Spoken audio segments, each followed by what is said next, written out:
అనగనగా ఒక అందమైన సరస్సులో 3 చేపమిత్రులు నివసిస్తూ ఉండేవి. వాటి పేర్లు లూనా, లూసీ, లూలు. ఆ 3 చేపలు కూడా 3 విభిన్న స్వభావాలు కలిగి ఉంటాయి. వాటిలో లూనా చేప చాలా తెలివైనది. అది ప్రతి పనిని బాగా ఆలోచించిన తర్వాతే చేసేది.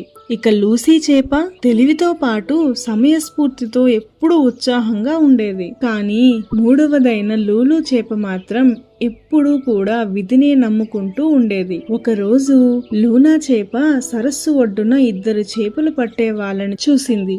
అప్పుడు లూనా చేప చాలా కుతూహలంతో వారు ఏం మాట్లాడుకుంటున్నారో విందామని వారికి కాస్త దగ్గరగా వెళ్తుంది. అరే వీరయ్య, మనం ఎలాగైనా రేపు పొద్దున్నే ఇక్కడికి వచ్చి నదిలో చేపలన్నీ వలవేసి పట్టుకుందాం రా.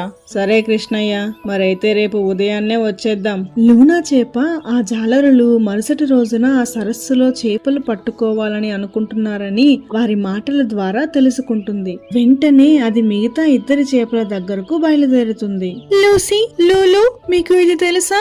నేను ఇప్పుడే నది ఒడ్డున 2 జాలర్లు మాట్లాడుకుంటే విన్నాను. వారు రేపు ఉదయాన్నే ఇక్కడికి వచ్చి వలను వేసి మన అందరినీ పట్టుకుని వెళ్ళిపోతారంట. అలా లూనా చేప జరిగిన విషయం మొత్తం మిగిలిన 2 చేపలకు చెప్తుంది. అంతేకాకుండా అది చాలా తెలివిగా ముందు చూపుతో ఆలోచించి ఈ సమస్యకు పరిష్కారం కూడా చెప్తుంది. ఈ సరస్సు నుంచి ఒక చిన్న పిల్ల కాలువ వేరొక సరస్సులోకి కలుస్తుంది. అక్కడ మనం చాలా సురక్షితంగా ఉండొచ్చు. రండి, మనం ఇప్పుడే వెళ్ళిపోదాం. లూనా మాటలు విన్న లూసీ ఇలా అంటుంది. అరే లూనా, ఈ ప్రదేశాన్ని వదిలి నాకు ఇప్పుడే వెళ్ళాలని అనిపించడం లేదు. వాళ్ళు మనల్ని పట్టుకోవడానికి వచ్చినప్పుడు మనల్ని మనం రక్షించుకోవడానికి దీనికి బదులుగా వేరే మార్గం ఏదైనా ఉంటుందేమో ఆలోచిద్దాం అని సమయస్ఫూర్తి గల 2వ చేప అంటుంది. కానీ 3వ చేప మాత్రం ఇప్పటిలాగానే ఈ సమస్యను కూడా విధిపైనే వదిలేస్తుంది. అరే లూనా, లూసీ, మీరిద్దరూ ఎందుకని ఇంతలా ఆలోచిస్తున్నారు?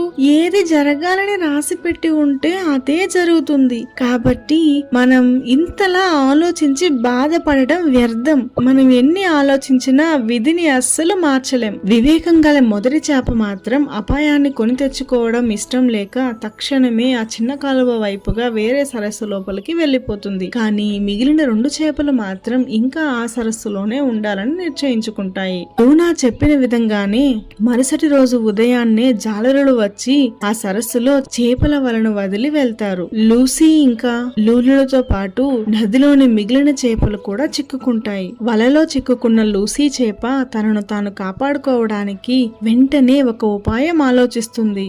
అది ఒక చనిపోయిన చేపలాగా నటిస్తుంది. ఆ చేప అలా పడి ఉండడం చూసిన జాలర్లు అది నిజంగానే చనిపోయిందేమో అనుకుని మిగతా చనిపోయిన చేపలతో పాటు దాన్ని దూరంగా విసిరేస్తారు. లూసీ వారి కళ్ళు కప్పి నెమ్మదిగా జారుకుంటూ నీళ్ళల్లోకి పడిపోతుంది. ఆ విధంగా లూసీ తనను తాను రక్షించుకుంటుంది. కానీ విధినే నమ్ముకున్న 3వ చేప అయిన లూలు మాత్రం బయటకు తప్పించుకునే అవకాశం లేక ఆ వలలోనే చిక్కుకొని పైకి కిందకి ఎగురుతూ కొట్టుమిట్టాడుతూ ఉండిపోయింది.